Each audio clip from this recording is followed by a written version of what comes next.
तो hello friend, good morning. कैसे आप लोग? होप आप सब बढ़िया होंगे। आपकी तैयारी भी ठीक ठाक चल रही होगी, ज़ोर शोरों से चल रही होगी। तैयारी का मीन्स रिवीजन फॉर मी, हमेशा से मैंने कहा। तो लास्ट टाइम हम पढ़ रहे थे आंदोलन। आंदोलन हमारा ऑलमोस्ट कंप्लीट हो चुका है। आंदोलन का लास्ट टाइप हम पढ़ रहे थे। जो पहली बार क्लास से जुड़ा है उनको बता दूं, तो हम पढ़ रहे थे पर्यावरण संबंधी आंदोलन। और ये जो पर्यावरण वाले आंदोलन है, इस पर्यावरण आंदोलन में भी मैं सिर्फ एक आंदोलन पढ़ा चुका हूँ, वो है चिपको आंदोलन। अगर आपने चिपको आंदोलन की क्लास नहीं ली है, क्लास नहीं देखी है, तो एक बार आप चिपको आंदोलन की क्लास ले सकते हैं। उसका इतिहास क्या है, कहाँ से शुरू हुआ है, पहली बार क्या सीन था, और चिपको आंदोलन के बाद भी एक और आंदोलन हुआ था, वो कौन सा आंदोलन था, वो भी हमने पढ़े थे। ठीक है, तो आज पर्यावरण संबंधी आंदोलन की दूसरी क्लास लेके हम आए हैं। और देखिएगा इस क्लास में हमको क्या पढ़ने के लिए मिलेगा। सिर्फ वही आंदोलनों पे हम डिस्कस करने वाले हैं जिसका संबंध कहीं ना कहीं पर्यावरण से होगा। तो चलिए आज की क्लास को करते हैं शुरू। बहुत इंपॉर्टेंट होने वाली है। अच्छे से नोट्स बनाइए और नोट्स का रिविजन करिए। तो चलो, आज की क्लास शुरू करने से पहले एज यू नो आपको दिख रहा है यहाँ पे मैती आंदोलन। तो मैती आंदोलन की चर्चा करेंगे, मैती आंदोलन के बारे में जानकारी प्राप्त करेंगे। क्या है मैती आंदोलन और क्या नहीं है मैती आंदोलन, इनको समझने की कोशिश करते हैं। मैती आंदोलन के प्रणेता अगर मैं बात करूं, मैती आंदोलन के फादर कौन है, मैती आंदोलन के कर्ता धर्ता, उनका नाम है कल्याण सिंह रावत। इनका नाम है कल्याण सिंह रावत जी। और कल्याण सिंह रावत जी का जो जन्म हुआ है, ये जन्म इनका हुआ था 1953 में। और कल्याण सिंह रावत जी पेशे से एक अध्यापक थे। अगर देखा जाएगा इनका ऑक्यूपेशन क्या था, तो पेशे से ये एक अध्यापक थे। अब मैती आंदोलन चलाया, तो मैती आंदोलन है क्या, कैसा हुआ, उसको समझने की कोशिश करते हैं। ऐसा तो है नहीं कि किसी ने इनके बारे में नहीं पढ़ा है, किसी को इनके बारे में पता नहीं है, या कोई मैती आंदोलन के बारे में जानता नहीं है। फिर भी एक बार अगर मैं बताऊं आपको, तो मैती आंदोलन क्या था कि जब भी शादी होगी तो शादी के दौरान लड़की अपने मायके में एक पेड़ लगा के आ जाएगी। होगा क्या इससे कि अगर कोई हमारी माताएं बहनें मायके में पेड़ लगा के आती है और अपने ससुराल चले जाती है, तो फिर मायके वालों की जिम्मेदारी हो जाती है उस पेड़ की रक्षा करना। उसके लिए खूब खाद पानी उसको टाइम टू टाइम दिया जाता है, जिससे वो पेड़ हो जाता है। अदरवाइज आप खुद ही सोचो, पेड़ तो हम बहुत सारे लगाते हैं। और ऐसे भी स्कूल में आपने देखा होगा, जुलाई में 25 जुलाई को श्रीदेव सुमन जी की याद में हम लोग वृक्षारोपण दिवस मनाते थे जब हम सरकारी स्कूल में पढ़ते थे। आपने भी पढ़ा होगा, तो आपने भी अपने स्कूलों में पेड़ लगाए होंगे। स्कूल में 400-500 बच्चे पढ़ते थे और हर साल 400-500 पेड़ लगते। कहाँ है वो पेड़? क्योंकि आज पेड़ लगाया, उसके बाद उनके कोई रख रखाव देखभाल ही नहीं करता था। इसीलिए मैं ये कह रहा हूँ कि जब शादी के बाद मायके में लड़की पेड़ लगा के आएगी, तो घर वाले पूरी जिम्मेदारी से उसकी क्या करते थे, सुरक्षा रक्षा करते थे। तो सेम लॉजिक इन्होंने लगाया था कि शादी के बाद अपने मायके में एक पेड़ लगाना है। अब मायके को ही मैत कहा जाता है, इसलिए यही मैती आंदोलन है। बट स्टार्टिंग में इनके पास ये आइडिया कहाँ से आया, उस कॉन्सेप्ट को समझते हैं। अगर उस कॉन्सेप्ट को समझोगे तो क्लियर आपका दिमाग में आएगा। ये कॉन्सेप्ट क्या है, इसको समझने के लिए हम समझेंगे कि ये अध्यापक थे। और कहाँ के अध्यापक थे? ग्वालदम के। ग्वालदम चमोली में पड़ता है। ग्वालदम इंटर कॉलेज के ये अध्यापक है। और ग्वालदम इंटर कॉलेज के ये अध्यापक है। तो हमको अभी भी याद है, जब मैं स्कूल में पढ़ता था तो स्कूल वाले कक्षा 9 और कक्षा 10 वालों को घुमाने के लिए लेके जाते थे। ठीक है, हर साल जो भी कक्षा 9 या 10 में रहता है, उनका एक ग्रुप चलता है पूरा घूमने के लिए। उन्हें कहीं ना कहीं स्कूल की तरफ से घुमाने लेके जाया जाता है। तो ग्वालदम इंटर कॉलेज के बच्चों को भी अध्यापक महोदय कहाँ लेके चले गए? चमोली का एक बुग्याल, जिस बुग्याल का नाम है बेदनी बुग्याल। चमोली का एक बुग्याल है जिस बुग्याल का नाम है बेदनी बुग्याल, यहाँ लेके चले गए अपने बच्चों को। जब बुग्याल में लेके चले गए बच्चों को, तो जैसे हमारे स्कूल में होता था एक कॉन्सेप्ट एनएसएस का, तो एनएसएस मेरी भी थी। तो एनएसएस में हम करते क्या थे, साफ सफाई ज़्यादातर करते थे। टीचर जी जब उनको बेदनी बुग्याल लेके गए, तो बेदनी बुग्याल में उन्होंने बच्चों से साफ सफाई करवाई होगी, जो भी कूड़ा करकट वहाँ पे टूरिस्ट फेंक देता है। और इस साफ सफाई में पर्यावरण के प्रति, इस साफ सफाई में पर्यावरण के प्रति इन्होंने ये ऑब्जर्व किया था कि बॉयज़ के मुकाबले में गर्ल्स ज़्यादा एक्टिव है। अगर पर्यावरण को बचाने की बात की जाए, साफ सफाई की बात की जाए, तो बॉयज़ के मुकाबले में लड़कियां ज़्यादा एक्टिव है, ये इन्होंने ऑब्जर्व किया। और जब इन्होंने ये चीज़ें ऑब्जर्व करी, देन उन्होंने यही कॉन्सेप्ट निकाला कि शादी के दौरान लड़की अपने मायके में एक पेड़ लगा के आएगी, और जब अपने ससुराल चले जाएंगी तो उसके मायके वाले उस पेड़ की पेड़ पूजा रक्षा करेंगे, खाद पानी देंगे, जिससे कि पेड़ होंगे। अब पर्यावरण के लिए एक अच्छा शुरुआत था, अच्छी पर्यावरण के प्रति एक अच्छी शुरुआत थी। ऐसी शुरुआत अभी भी होनी चाहिए अगर हमें पर्यावरण को बचाना है, क्योंकि एक पेड़ तो हम लगा ही सकते हैं। तो क्वेश्चन आएगा मैती आंदोलन किसका है? कल्याण सिंह रावत जी का है। कल्याण सिंह रावत जी का जन्म कब हुआ था? 1953 में हुआ था। पेशे से एक अध्यापक थे। कौन से कॉलेज के? ग्वालदा मिंटर कॉलेज के। ग्वालदा मिंटर कॉलेज कहाँ होगा? तो आप बोलेंगे चमोली में होगा। और बेदनी बुग्याल गए थे, बेदनी बुग्याल से कॉन्सेप्ट आया था। और बेदनी बुग्याल कहाँ है? तो चमोली में है। क्वेश्चन 4 बुग्याल दे देगा आपको। अब क्वेश्चन आएगा कि निम्न में से कौन सा बुग्याल मैती आंदोलन से संबंधित है? तो मैती आंदोलन से संबंधित बुग्याल कौन सा है? बेदनी बुग्याल। अब आता है सर जी, पता तो चल गया बट मैती आंदोलन है कब का? तो मैती आंदोलन के बारे में अगर हम पढ़ेंगे तो नॉर्मल परीक्षा सामाणी अगर आप बुक पढ़ोगे, नॉर्मल परीक्षा सामाणी अगर आप बुक पढ़ोगे तो परीक्षा सामाणी बुक में या नॉर्मल हम किताबों में पढ़ते हैं, इसकी डेट मिलती है 1996 कि 1996 में मैती आंदोलन हुआ था। बट अगर आप कल्याण सिंह रावत जी के बारे में पर्टिकुलरली पढ़ोगे तो कहीं पर आपको 1995 भी मिल जाएगा। हम बुक को फॉलो करेंगे, मान्यता प्राप्त बुक है तो 1996 को हम प्रायोरिटी देंगे। बट 1996 ऑप्शन में ना हो तो आप 1995 के साइड भी जा सकते हैं। कल्याण सिंह रावत जी के बारे में आपको पता चल गया। कल्याण सिंह रावत जी ने सबसे इंपॉर्टेंट काम किया था, इन्होंने एक संगठन बनाया जिसका नाम है हिमालयन। कल्याण सिंह रावत जी ने हिमालयन वन्य जीव संस्थान, कल्याण सिंह रावत जी ने हिमालयन वन्य जीव संस्थान की स्थापना करी है। इन्होंने हिमालयन वन्य जीव संस्थान की जो स्थापना करी, तो ये स्थापना कब करी? इन्होंने 1974 में करी। और कोई बोलेगा सर स्थापना करी तो कहाँ पर करी? तो मैं आपको बता देता हूँ, इन्होंने ये स्थापना करी थी गोपेश्वर। और गोपेश्वर भी कहाँ है? आप सब लोग जानते हैं, चमोली में। तो हिमालयन वन्य जीव संस्थान की स्थापना किसने करी थी? कल्याण सिंह रावत जी ने करी थी, जिन्होंने मैती आंदोलन चलाया था। इनके बारे में एक्स्ट्रा फैक्ट थे, ध्यान में रखिएगा। इसके अलावा पर्यावरण के बारे में सजग होने के कारण इन्होंने एक और अभियान शुरू किया था जिसका नाम था गांव की ओर चलो अभियान।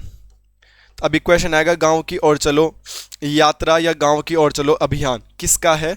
तो गांव की ओर चलो यात्रा और गांव की ओर चलो अभियान किसका है? तो ये है कल्याण सिंह रावत जी का। कल्याण सिंह रावत जी का ये अभियान है जिन्होंने मैती आंदोलन चलाया था। इसके बारे में एक इंपॉर्टेंट फैक्ट क्या है दोस्त, जो आपको पता होना चाहिए, इंपॉर्टेंट। कभी क्वेश्चन आएगा चमोली में या उत्तराखंड में शौर्य वन किसने लगाया था? शौर्य वन। और शौर्य वन किसने लगाया था? तो आपका आंसर भी कल्याण सिंह रावत होगा। बट शौर्य वन क्यों लगाया था? कारगिल शहीदों की याद में। शौर्य वन क्यों लगाया था? कारगिल शहीदों की याद में, एक्स्ट्रा फैक्ट में लिख लेना। ग्रुप सी के पुराने पेपर आप सॉल्व आउट करोगे। कारगिल डे कब मनाया जाता है? तो कारगिल डे मनाया जाता है 26 जुलाई को। कारगिल डे कब मनाया जाता है? तो कारगिल डे मनाया जाता है 26 जुलाई को, कारगिल शहीदों की याद में। बोलने का मतलब यह है, ये पर्यावरण के प्रति हितैषी तो थे। हितैषी क्या होता है? आप कमेंट करके बताएंगे हितैषी। हितैषी में कौन सी संधि है आपने कमेंट करके बताना। हितैषी, ठीक है। हित प्लस एसी, इसे दो भागों में बांटा जाता है। हित मतलब होता है भला और एसी मतलब होता है चाहने वाला। तो हितैषी शब्द में कौन सी संधि आपने ये बताना है। तो हित चाहने वाला हितैषी। किसी भी शब्द के पीछे अगर एसी आता है तो एसी मतलब होता है चाहने वाला, ठीक है। अब आते हैं वापिस इस बात पे। मतलब हम पढ़ रहे कि कल्याण सिंह रावत जी ने पर्यावरण को बचाने के लिए मैती आंदोलन की शुरुआत करी थी। और वाकई में ये मैती आंदोलन बड़ा यूजफुल भी था पर्यावरण के प्रति। बट खुद प्रैक्टिकली समझो, इन्होंने मैती आंदोलन से पहले भी पर्यावरण के प्रति यह कॉन्सेप्ट लाए थे शौर्यवन का। और क्वेश्चन एग्जाम में आएगा शौर्यवन किसका है? शौर्यवन लगाने की परंपरा किसने शुरू करी थी? और ऑप्शन में कल्याण सिंह रावत भी आएगा ना, तो हम लोग उसे स्किप कर देंगे, क्योंकि हम क्या समझेंगे, कल्याण सिंह रावत जी का तो मैती आंदोलन है। अरे मैती आंदोलन है, बट मैती आंदोलन से पहले उन्होंने शौर्यवन स्टार्ट किया था। और शौर्यवन क्या था कि जब कारगिल का युद्ध हुआ था, कारगिल वॉर हुई थी, तो कारगिल वॉर में बहुत भाई बहन हमारे फौजी भाई शहीद हुए थे। तो जब शहीद हुए थे लोग, तो कल्याण सिंह रावत जी ने उनके घर वालों को ये आइडिया दिया था कि शहीद की याद में आप एक पेड़ लगा सकते हैं, एक वृक्ष लगा सकते हैं। और किसी पेड़, किसी वृक्ष को अगर हम शहीद की याद में लगाएंगे तो 101% चांसेस है कि आप उस पेड़ को मुरझने नहीं देंगे, टूटने नहीं देंगे, फूटने देंगे। उस पेड़ की पूरी केयर करके पूरा बड़ा करेंगे उसे। तो पर्यावरण के प्रति एक अच्छा कॉन्सेप्ट था, पर्यावरण के प्रति एक अच्छा लॉजिक था। तो कल्याण सिंह रावत जी ने ही शौर्यवन की भी शुरुआत करी थी। क्वेश्चन आएगा किसकी याद में? कारगिल शहीदों की याद में। और कारगिल डे कब मनाया जाता है? तो 26 जुलाई को मनाया जाता है। ये एग्जाम में ऑलरेडी पूछा भी जा चुका है। मगर शौर्यवन या कारगिल शहीदों की वन में कारगिल शहीदों की याद में जो पेड़ लगाने का कॉन्सेप्ट था, गांव की चलो यात्रा का जो कॉन्सेप्ट था, ये उनका फेमस नहीं हुआ। फेमस किसकी वजह से हुए दोस्त? फेमस हुए ये मैती आंदोलन शादी के दौरान। मायके में पेड़ लगाने की वजह से। समझ में पा रहे हो आप इस बात को? बोलने का मतलब ये है मैती कल्याण सिंह रावत जी, ये मैती आंदोलन के पंडित, मैती का हेडक्वार्टर भी है देहरादून में, यहाँ पे पेड़ वगैरह लगा रहे हैं। ठीक है, अब शादी के दौरान किसी ने पेड़ लगाया होगा अपने मायके में, तो उसकी केयर अब घर वाले अच्छे से करेंगे कि यार भाई पेड़ लगा हुआ है।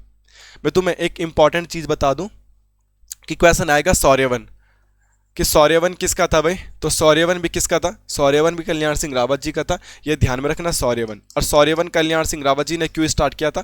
कारगिल शहीदों की याद में। गांव की ओर चलो यात्रा किसकी है? गांव की ओर चलो यात्रा, वो भी कल्याण सिंह रावत जी का है। हिमालयन वन्य जीव संस्थान किसका है? वो भी कल्याण सिंह रावत जी का है। मैती आंदोलन किसका है? वो भी कल्याण सिंह रावत जी का है। काम इन्होंने बहुत किए हैं, मगर फेमस किसकी वजह से हुए? मैती आंदोलन की वजह से। ये फैक्ट इंपॉर्टेंट है बस। मतलब आपने चीज़ें तो बहुत ज़्यादा करी है, मगर आप प्रसिद्ध किस में? फाइनली वो मैती आंदोलन में हुए। तो मैती आंदोलन की वजह से कल्याण सिंह रावत जी को आप सब लोग जानते हैं, बट फैक्ट कुछ आएगा सौर्यवन का, तो हम बोलेंगे कौन है सौर्यवन वाला? हम नहीं करेंगे, मगर ध्यान रखना वो भी कल्याण सिंह रावत जी। तो उम्मीद करता हूं कल्याण सिंह रावत जी के एक्स्ट्रा फैक्ट और कल्याण सिंह रावत जी का जो एक्चुअल डाटा है वो आपको पता चला होगा। पहले से भी आपको ये पता था, आपको ये भी पता चल गया होगा कि वाकई में आंदोलन क्यों चलाया गया था, कैसे इसकी शुरुआत होती है और क्या शुरुआत नहीं होती है, समझ में आ गया होगा आपका। आगे बढ़ते हैं दोस्तों। आगे बढ़ने के बाद एक और आंदोलन आता है हमारे पास, अगर आपको दिख रहा होगा, इस आंदोलन का नाम है छरबा आंदोलन। अगर नहीं दिख रहा है तो मैं यहां पे लिख देता हूं छरबा आंदोलन।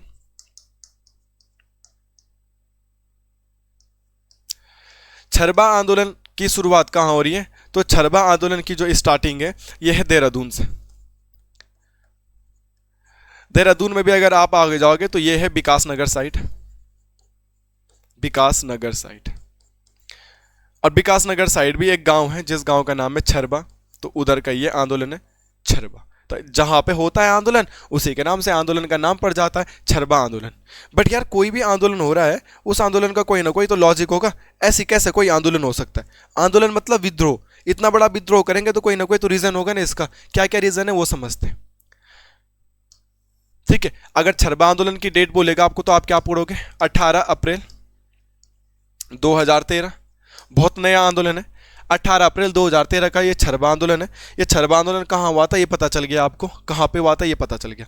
इंपॉर्टेंट ये है सर जी कि जब भी आंदोलन होता है तो आंदोलन का कोई ना कोई कारण होता है। तो इस आंदोलन का कारण क्या है? इस आंदोलन का मेनली कारण है कोका कोला की फैक्ट्री। आप बोलोगे कोई आंदोलन कोका कोला की फैक्ट्री कैसे हो सकता है? तो दोस्तों मैं तुम्हें एक फैक्ट बता देता हूँ। कोका कोला की कंपनी के बारे में तो सभी लोग जानते हैं। आइए, कोका कोला की कंपनी वाले ना सरकार से परमिशन लेके देहरादून के विकास नगर के छरबा नामक गाँव में अपनी फैक्ट्री लगाना चाहते थे। ठीक है, बस ये आंदोलन था। अब जब ये कोका कोला की फैक्ट्री लग रही थी तो यहाँ पे एक छोटी सी नदी होगी और उस नदी का नाम था शीतला नदी। क्वेश्चन आएगा कौन सी नदी भाई? तो शीतला नदी। बेचारी इस नदी का नाम ही शीतला है। छोटी मोटी कोई नदी होगी, कोई छरबा साइड का होगा, विकास नगर साइड का होगा, तो शायद से वो जानता होगा इसके बारे में। अब कोका कोला की फैक्ट्री लगेगी और फैक्ट्री लगने के बाद जो केमिकल होगा या वेस्ट मटेरियल होगा वो कहाँ चले जाएगा? नदी में चले जाएगा। और अब आप ये भी जानते हैं देहरादून के विकास नगर क्षेत्र में खेतीबाड़ी खूब बड़े लेवल पे होती है। और क्वेश्चन आएगा, मैंने पढ़ा भी रखा है आपको, उत्तराखंड में मैक्सिमम गेहूं कहाँ होता है? आपका आंसर होगा देहरादून। उत्तराखंड में मैक्सिमम चावल कहाँ होता है? आपका आंसर होगा देहरादून। तो मैक्सिमम नंबर ऑफ गेहूं और चावल दोनों देहरादून में होते हैं। यार खेतीबाड़ी करने के लिए नदी का स्वच्छ होना तो जरूरी है। अगर नदी में पानी साफ होगा, केमिकल मुक्त होगा, तो खेतीबाड़ी अच्छी होगी। अब तुम नदी को ही प्रदूषित कर दोगे, अब वो लोग उसी नदी के पानी से खेतीबाड़ी करेंगे तो उन लोगों को प्रॉब्लम तो होगी। तो उन लोगों ने इसका विरोध करना शुरू कर दिया है क्या कि कोका कोला की फैक्ट्री नहीं बननी चाहिए। और कोका कोला की फैक्ट्री क्यों नहीं बननी चाहिए भाई? क्योंकि कोका कोला की फैक्ट्री अपने वेस्ट मटेरियल से इस नदी को क्या कर देगी? प्रदूषित कर देगी। और जब नदी प्रदूषित होगी तो ये लोग गांव में बोलते ना स्यारे लगाते, स्यारे धान। तो जब ये लोग इस नदी के पानी से धान लगाएंगे, अपनी खेतीबाड़ी करेंगे, तो उसकी खेतीबाड़ी पे भी इफेक्ट पड़ेगा। तो इसलिए ये लोग चाह रहे थे, ये किसान लोग चाह रहे थे कि हमारी नदी को दूषित मत करो, इसी नदी की वजह से हम जिंदा, या इसी नदी की वजह से हम खेतीबाड़ी कर पाते हैं, और उस नदी को भी फैक्ट्री वाले प्रदूषित कर देंगे तो हम जाएंगे कहाँ? ठीक है, तो अभी समझ में आ गया आपका छरबा आंदोलन कब हुआ था, मैंने आपके सामने लिख दिया है। छरबा आंदोलन देहरादून डिस्ट्रिक्ट में, कहाँ विकास नगर में, कहाँ छरबा में हुआ था। हो क्यों रहा था? कारण क्या है? कोका कोला की फैक्ट्री लग रही थी। गांव वालों ने बोला कोका कोला की फैक्ट्री नहीं लगाना है। किस नदी के तट पे? शीतला नदी के तट पे। क्या लॉजिक था वो समझ में आया होगा। क्लियर। अब कोई भी आंदोलन होता है तो इस आंदोलन के लीडर तो कोई ना कोई होगा, बिना लीडर के आंदोलन कैसे पॉसिबल है। तो इसके लीडर का नाम था रोमी रॉय जायसवाल। ये वहां के ग्राम प्रधान हुआ करते थे, रोमी रॉय जायसवाल। रोमी राय जायसवाल। ये आंदोलन सामाजिक आंदोलन था, समाज को बचाने के लिए आंदोलन था, एक अच्छा आंदोलन था। और जब ये आंदोलन हो रहा था ना, इस समय हमारे देश में दो नाम बड़े लेवल पे प्रचारित हो रहे थे। एक नाम का था अरविंद केजरीवाल जी, जो वर्तमान में दिल्ली के क्या है, सीएम है। और एक दूसरा नाम है जिनका नाम था अन्ना हजारे जी। ठीक है, लोकपाल बिल का समर्थन करने वाले। 2013-14 के समय की राजनीति को कोई से अवेयर होगा, 2015-16 तक भी, तो ये दो नाम बड़े लेवल पे उछले थे, अचानक से आए थे।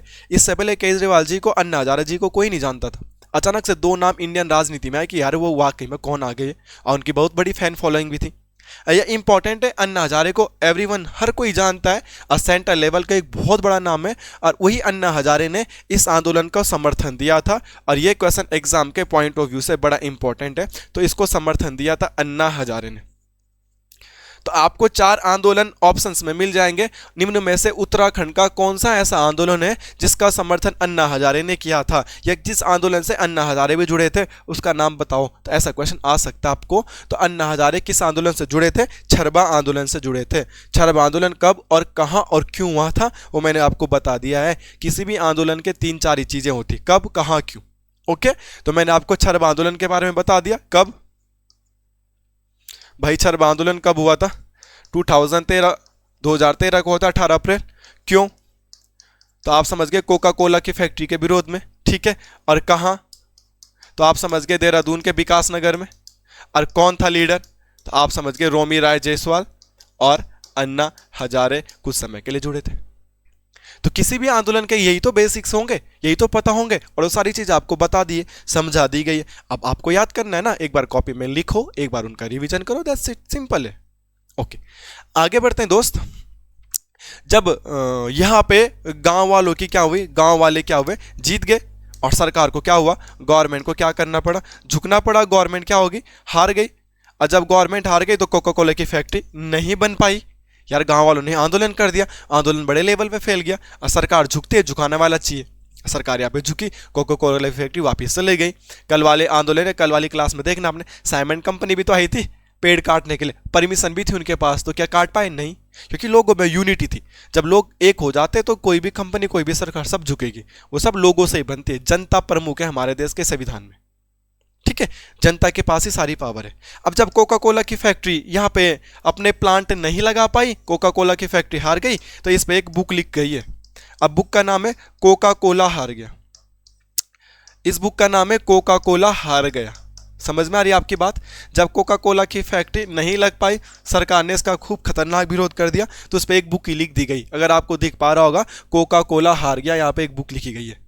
तो क्वेश्चन आएगा, कोका कोला हार गया बुक किसकी है? यहाँ पे देखो, आपको दिख भी नहीं रहा होगा ढंग से, ये है अन्ना हजारे और ये है रोमी राय जायसवाल जी, और लोगों को संबोधित कर रहे हैं। ठीक है, तो क्वेश्चन है कोका कोला हार गया, ये उसी का फ्रंट पेज है। किसकी है? तो यहाँ पे लिखा है प्रवीण कुमार भट्ट। तो मैं यहाँ पे लिख देता हूँ आपके पास, कोका कोला हार गया, बुक रिटन बाय, तो उसका नाम है प्रवीण कुमार भट्ट। कोका कोला हार गया, book written by Praveen Kumar Bhatt. ठीक है, तो इन्होंने इस आंदोलन के ऊपर एक बुक लिखी दी थी, कोका कोला हार गया। ठीक है, ये ध्यान में रखना क्या है क्या नहीं है। इस किताब के बारे में आपको एक एक्स्ट्रा फैक्ट लिखना होगा। तो उत्तराखंड की एक आंदोलनकारी महिला, जो कि ईओ के पेपर में भी आ चुकी थी, जिनका नाम है राधा भट्ट। इनका नाम क्या है? राधा भट्ट। तो जो कोका कोला हार गया बुक है ना प्रवीण कुमार भट्ट की, राधा भट्ट ने इस पुस्तक की भूमिका लिखी है। इस पुस्तक की भूमिका लिखी, इस पुस्तक की भूमिका लिखी। तो क्वेश्चन आएगा, कोका कोला हार गया बुक किसकी है? तो कोका कोला हार गया बुक तो प्रवीण कुमार भट्ट की है। मैं कहा कोका कोला हार गया बुक का भूमिका किसने लिखी है? तो भूमिका रिटन बाय राधा भट्ट ने लिखी है। और राधा भट्ट को आगे आप पढ़ने वाले हैं, ईओ के पेपर में भी राधा भट्ट के बारे में क्वेश्चन पूछा जा चुका था, तो इसलिए इस फैक्ट को भी आप याद रख सकते हैं।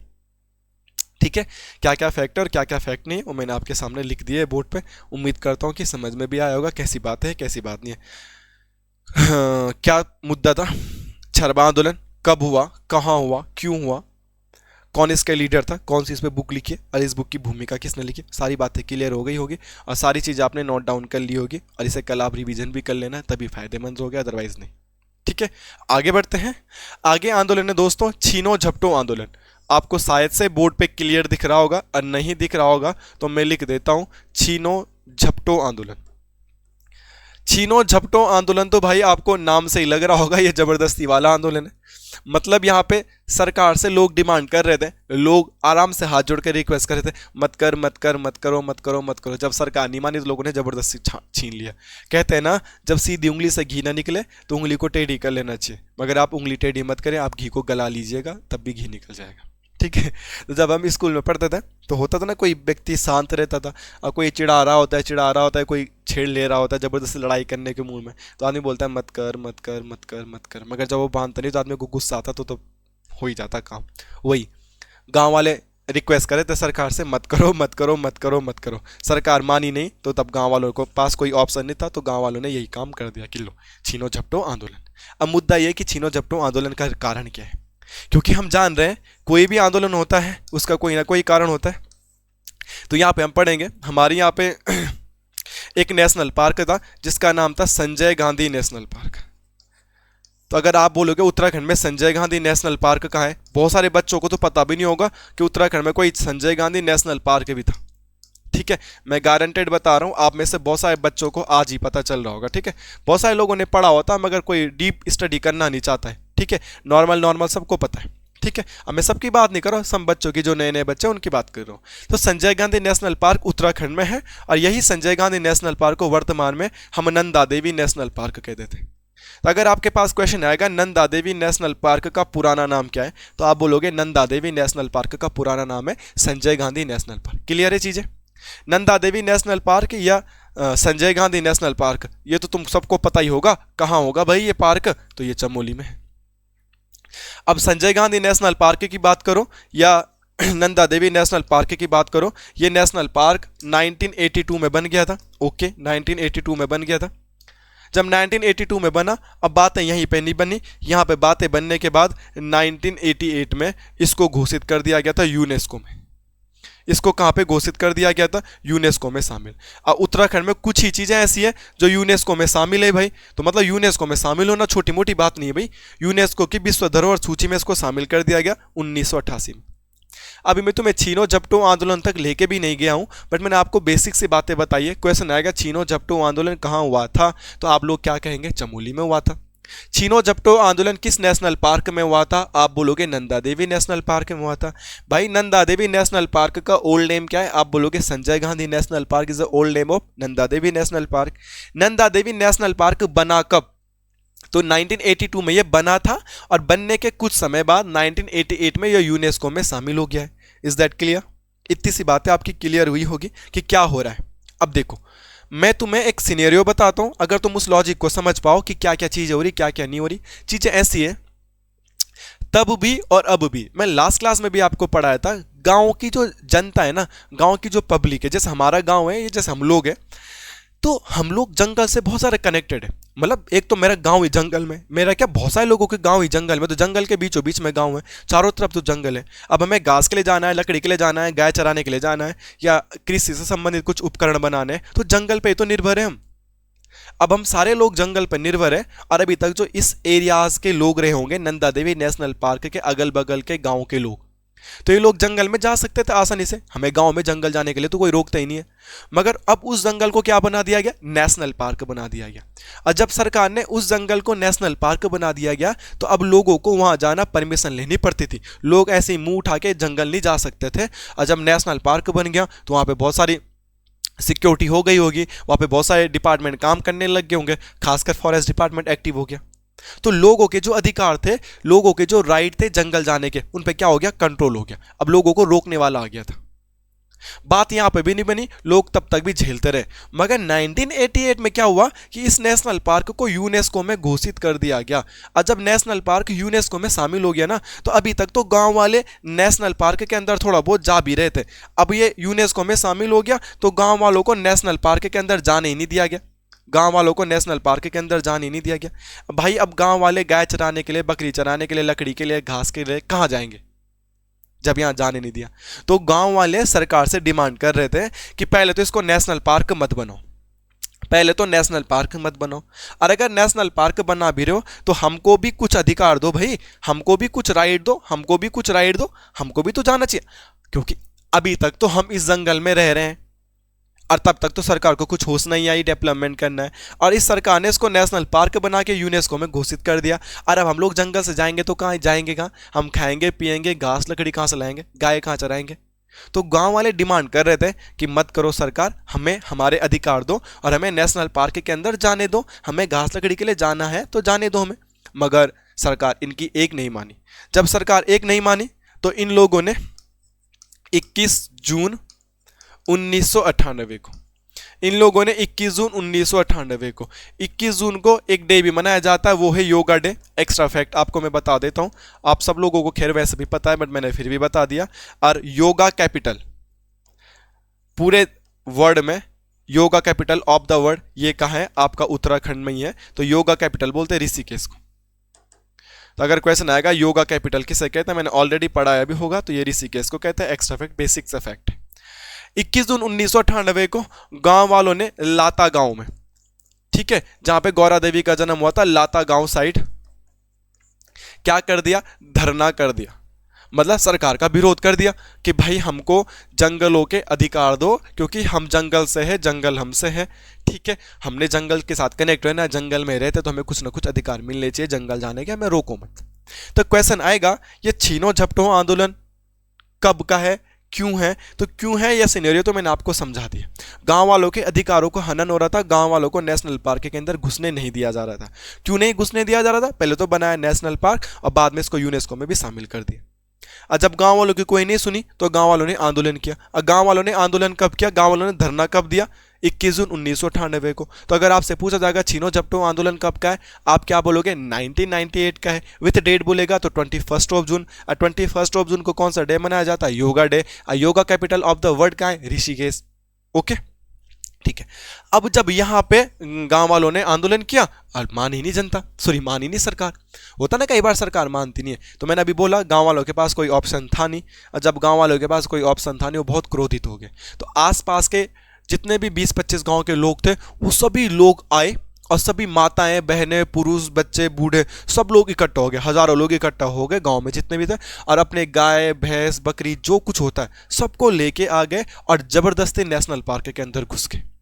और जब जबरदस्ती नेशनल पार्क के अंदर घुस गए तो वही हो गया ना छीनो झपटो आंदोलन, कि तुम हमें राइट तो नहीं दे रहे हो जाने का, तो हम जबरदस्ती घुस जाते। तभी तो उसको छीनो झपटो आंदोलन, अपने अधिकार खुद ही छीन लिए, अपने अधिकार खुद ही झपट लिए, क्योंकि सरकार से डिमांड कर रहे थे जाने दो जाने दो जाने दो, गाय भैंस बकरी चलानी है, घास लकड़ी के लिए जाना है, सरकार नहीं जाने दे रही थी। तो बड़ा अच्छा दिमाग उन्होंने लगाया, सब लोगों ने यूनिटी बनाई, आसपास के जितने गाँव थे, जितने लोग बच्चे बूढ़े महिलाएं थी, और अपने बकरियों को लेकर आए, गाय को लेकर आए, भैंस को लेकर आए, और सब नेशनल पार्क के अंदर घुस गए। तो यहाँ पे एक डेट आती है 21 जून को, तो माने नहीं, जून के बाद आता है जुलाई। तो यहाँ पे लिख लेना 15 जुलाई 1998 को, 15 जुलाई 1998 को पालतू पशुओं के साथ, पालतू पशुओं के साथ नेशनल पार्क में घुस गए।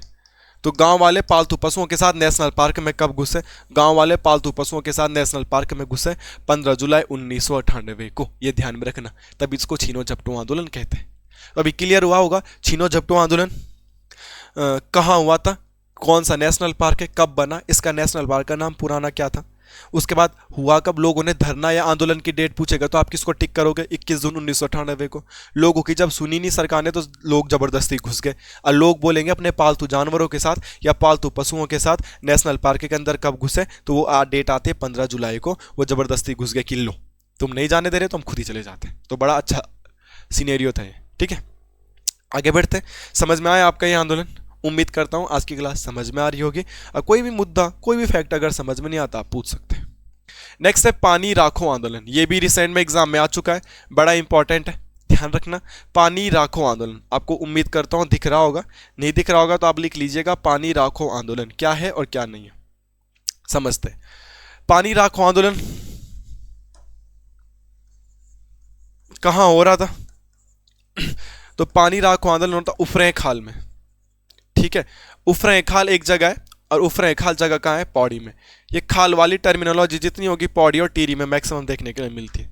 ठीक है, और कब हुआ था, तो इसकी दो डेटें मिलती है, 1989 और डैश करके 90 आप लिख सकते हैं, क्योंकि कोई भी आंदोलन एक दिन की बात तो होती नहीं, काफ़ी लंबा समय लगता है।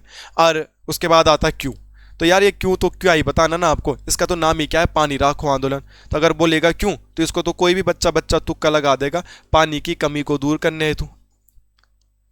क्यों हो रहा था, कोई भी आंदोलन होता है तो उसका कोई ना कोई रीजन तो होता है ना, तो आपको फैक्ट पता होने चाहिए। तो पानी की कमी को दूर करने के लिए हो रहा था। अब पानी की कमी को दूर करने के लिए हो रहा था तो कोई ना कोई तो कर रहा होगा इसको। आंदोलन जब होता है तो कोई ना कोई तो लीडर होगा ना इसका, विदाउट लीडर कैसे काम चलेगा, नहीं चल पाएगा भाई। तो इसके लीडर का नाम क्या था, सच्चिदानंद भारती। बहुत खतरनाक, बहुत लेजेंड टाइप के इंसान है। अभी रिसेंट में मोदी जी ने भी इनकी तारीफ करी थी, सच्चिदानंद भारती। वो क्या फैक्ट है वो भी मैं आपको पढ़ाऊंगा। फिलहाल किसी भी आंदोलन के बारे में जो बेसिक सी बातें हमें पता होनी चाहिए, कब, कहां, क्यों और कौन। ठीक है, तो ये बातें हमें पता चल गई है कि पानी राखो आंदोलन क्यों हो रहा था, कब हो रहा था और कहाँ हुआ था, वो चीज़ जो समझेंगे तो पानी की कमी को दूर करने के लिए आंदोलन हो रहा था। ये बेसिक सा फैक्ट है, ये आपको पता होना चाहिए कि क्या क्या है क्या क्या नहीं है, चीज़ों को समझिएगा। अब पानी की कमी को दूर करना है तो पानी की कमी को दूर कैसे करना है, तो सच्चिदानंद भारती जो इसके लीडर थे, सच्चिदानंद भारती जी का एक लॉजिक था कि पानी की कमी को दूर किया जा सकता पेड़ों को लगा के।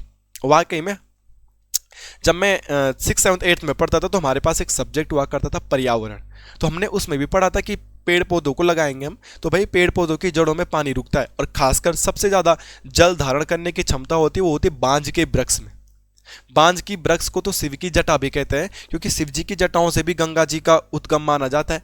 मतलब गंगा जी निकलती है, इस प्रकार का फोटो आपने देखा होगा, जहाँ पे भी शिव जी का फोटो देखा होगा, उन जटाओं से धाराएं निकलती हुई दिखती है।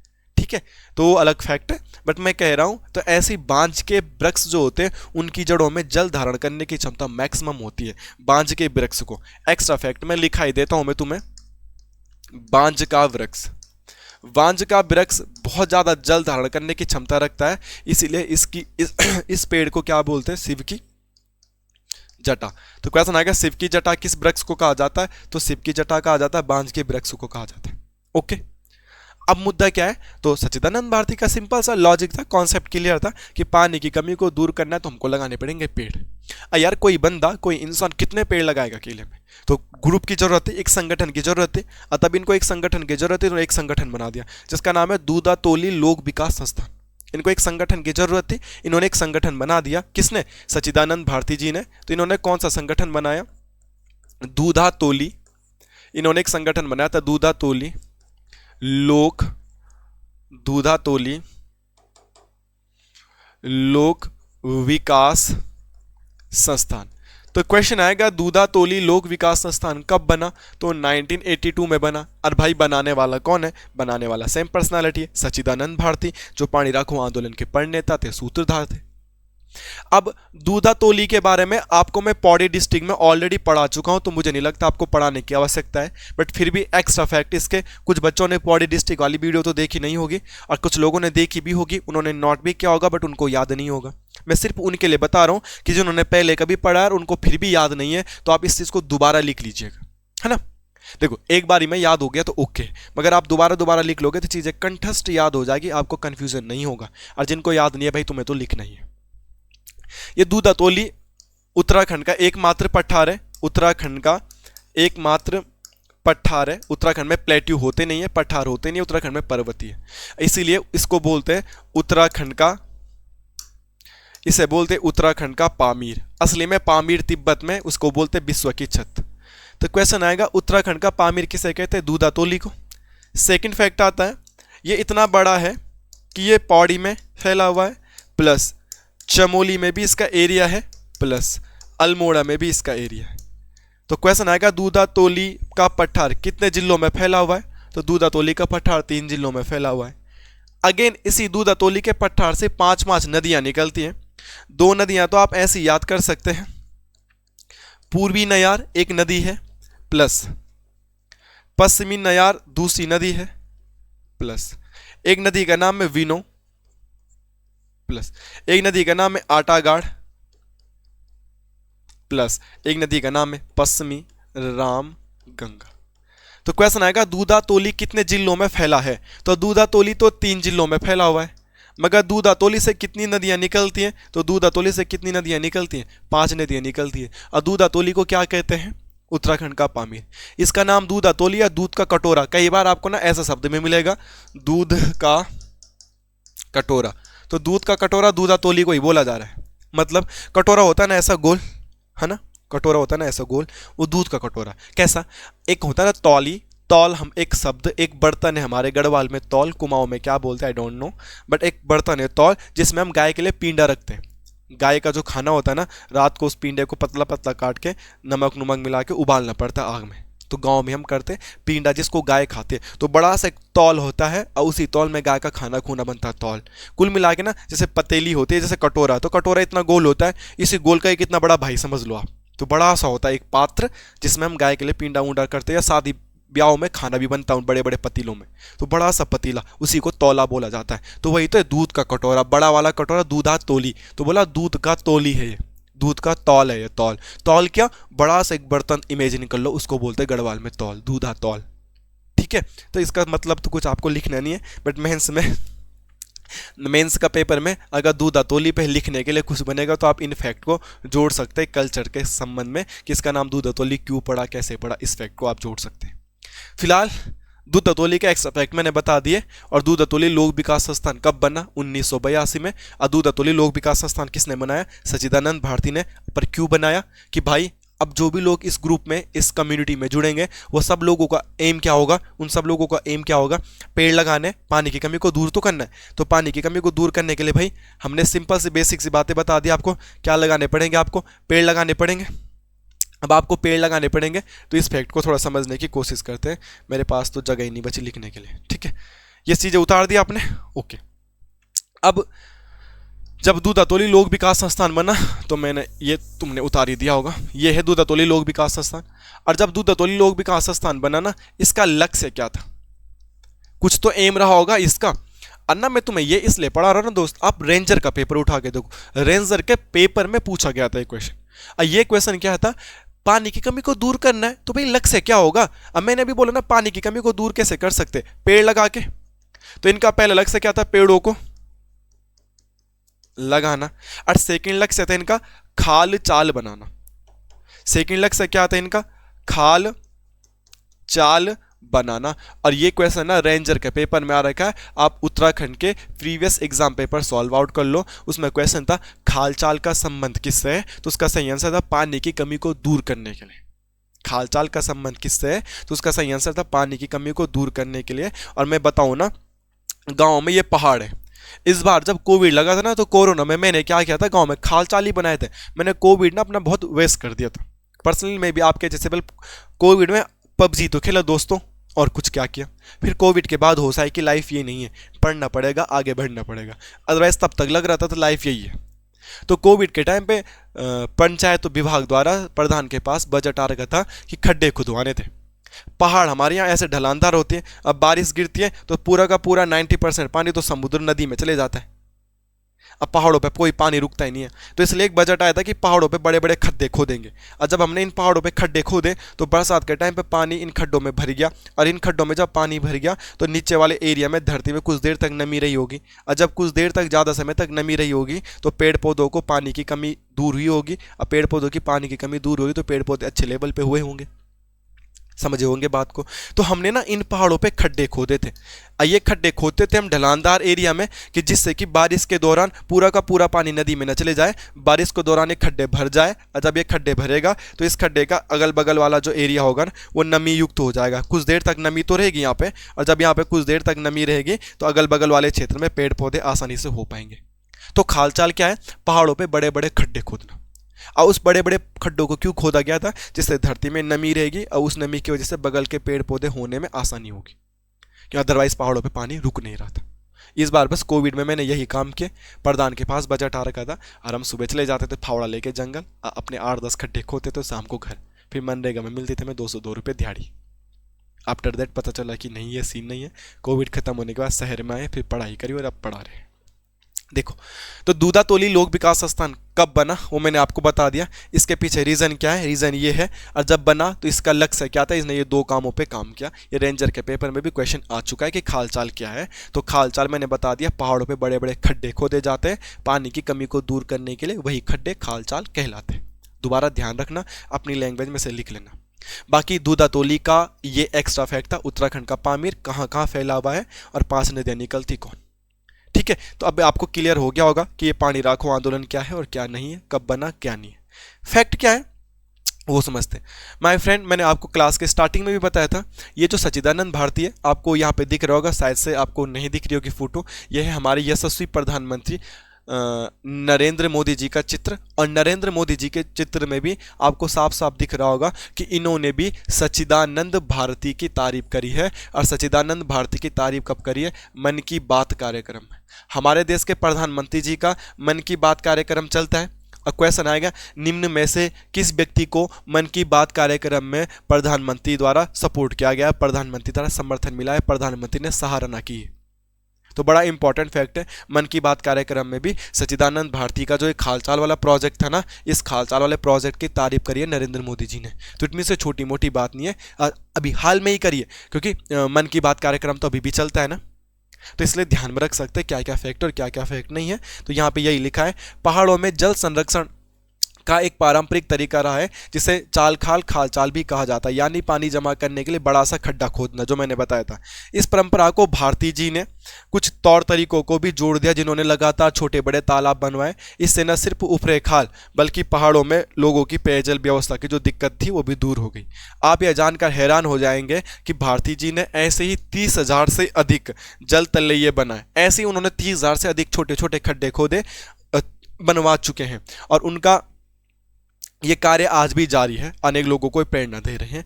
तो क्वेश्चन आएगा कि निम्न में से किसकी तारीफ मन की बात कार्यक्रम में नरेंद्र मोदी जी ने करी थी, तो इनकी करी थी। और अगर आपको डेट, ये देखो छोटे छोटे खड्डे आपको दिख रहे होंगे, ये पानी की कमी को दूर करने के लिए, ठीक है, दुनिया भर के 30,000 से अधिक खड्डे। और अगर बोलेंगे कब की ये बात है, कि कब, आपको ये वाइट वाइट दिख नहीं रहा होगा ना, ये तो अखबार की कटिंग है, पर इसमें सच्चिदानंद भारती जी का ये फोटो भी दिख रहा होगा, और इनके बारे में बहुत कुछ लिखा है, देहरादून उत्तराखंड उपरेखा व्यू जल संरक्षण वगैरह वगैरह। ठीक है, तो ये ध्यान रख सकते हैं कि क्या क्या है क्या क्या नहीं है।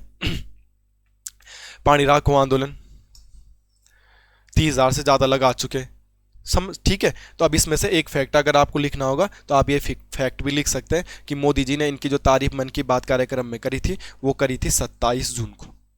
ठीक है, ध्यान रख सकते हैं, यहाँ पे साफ साफ लिख रखा है। अच्छा, ईयर तो बताया नहीं तुम्हें, सॉरी, 27 जून 2021 को।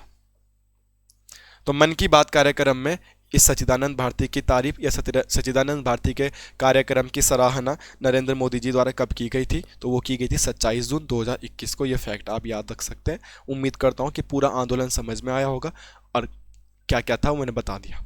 ओके, आगे चलते हैं। आपके बोर्ड पे एक आंदोलन लिखा है, वो है डुंगरी पैंतोली आंदोलन। ये बहुत इंपॉर्टेंट आंदोलन है, डुंगरी पैंतोली आंदोलन। डुंगरी पैंतोली कुछ नहीं है, ये गाँव के नाम है। ये गाँव कहाँ पड़ते हैं, चमोली में। भाई जहाँ पे आंदोलन होगा उसी के नाम से वो आंदोलन रन होने लग जाता है। और अभी हमने बोला कि यार कोई भी आंदोलन होता है उसका कारण तो कोई ना कोई होगा, तो इसका कारण यह है बांझ के वृक्ष, बांझ के वृक्ष के कटान के विरोध में, कटान के विरोध में, कटान के विरोध में। इससे पहले हमने कल क्लास ली थी, तो कल परसों वाली क्लास में हमने चिपको आंदोलन पढ़ा होगा। और चिपको आंदोलन के पढ़ते समय हमने देखा था कि फसली किसके पेड़ कट रहे थे, अंगू के पेड़। अगर जिन्होंने कल वाली क्लास ली होगी, आफ्टर दैट किसके पेड़ कट रहे थे, देवदार के पेड़। हमने ये पढ़ा था कल वाली क्लास में। तो भाई वहाँ पे स्पेशल पेड़ों के नाम दिए गए थे। तो क्वेश्चन आएगा डुंगरी पैंतोली आंदोलन में कौन से पेड़ कट रहे थे भाई, तो यहाँ पे कौन से वाले पेड़ कट रहे थे, बांझ के वृक्ष। और बांझ के वृक्षों को क्या बोला जाता है, मैंने थोड़ी देर पहले आपको बताया था, बांझ के वृक्षों को कुछ कहा जाता है। अरे नहीं लिखा है क्या, अच्छा वो मैंने बिठा दिया था, सॉरी मैंने लिखा है तो था, बांझ के वृक्षों को शिव की जटा कहते हैं। वो थोड़ी देर पहले मैंने लिखा भी था स्क्रीन पे, ठीक है, वो ध्यान आप रख सकते हैं कि क्या है और क्या नहीं है। तो डुंगरी पैंतोली आंदोलन किस पेड़ के विरोध में हुआ था, तो बांझ के वृक्ष के कटाव के विरोध में हुआ था। यह फैक्ट आपको याद रखना पड़ेगा। ओके दोस्त, दूसरी बात, कब हुआ था, तो आपने ये लीडर ये याद रखना 1980। और इसके ना लीडर का नाम हमारे एग्जाम के दृष्टि से महत्वपूर्ण है। क्यों मेरे दोस्त? क्योंकि ना इसकी लीडर जो थी ना, उनका नाम था मथुरा देवी। मथुरा देवी। और किसी भी आंदोलन की अगर लीडर, किसी भी आंदोलन की अगर नेतृत्वकर्ता एक महिला है, तो वह आंदोलन एग्जाम की दृष्टि से अपने आप ही महत्वपूर्ण बन जाता है, पेपर में आने योग्य बन जाता है। यहाँ से तो ऐसा क्वेश्चन भी बन जाएगा, आपको 4 आंदोलन देगा, बोलेगा निम्न में से किस आंदोलन की नेतृत्वकर्ता एक महिला थी। तो आपको याद रखना डुंगरी पैंतोली आंदोलन। और डुंगरी पैंतोली आंदोलन क्यों हो रहा था? बांज के वृक्षों के कटाव के विरोध में हो रहा था। कब हो रहा था? 1980 में हो रहा था। और इसकी लीडर कौन थी? तो लीडर का नाम था मथुरा देवी। आपको ये बेसिक से फैक्ट याद रखने हैं कि चीज़ें क्या क्या हो रही थी और चीज़ें कैसी कैसी हो रही थी। तो आज हमने बहुत सारे आंदोलनों पे चर्चा करी है और उम्मीद करता हूँ कि ये सारे आंदोलन आपको याद भी हुए होंगे। तो सबसे पहले छरबा आंदोलन भी हमने आज पढ़ लिया था। छरबा आंदोलन मेनली हमने क्यों देखा था? कोका कोला की फैक्ट्री के बारे में देखा था। हमने मैती आंदोलन में पढ़ा था, ससुराल में पेड़ लगाने थे, कल्याण सिंह रावत जी का कॉन्सेप्ट था। ससुराल से पहले भी उन्होंने कौन सा लॉजिक लगाया था? सौर्यवन वाला लॉजिक लगाया था। आ रहा कि नहीं आ रहा याद? तो हमने आज अभी जो जो भी पढ़ा है उसका एक क्विक रिवीजन करके आप कॉपी बंद कर सकते हैं। मिलते हैं कल वाली नेक्स्ट क्लास में, तब तक बने रहिएगा चैनल पे। अगर आपको वीडियोस अच्छी लगी होगी तो कमेंट करके बता सकते हैं। अगर कुछ कमी रह गई है तो आप मैसेज करके भी बता सकते हैं, मैंने नंबर स्क्रीन पे लिखा हुआ है। धन्यवाद।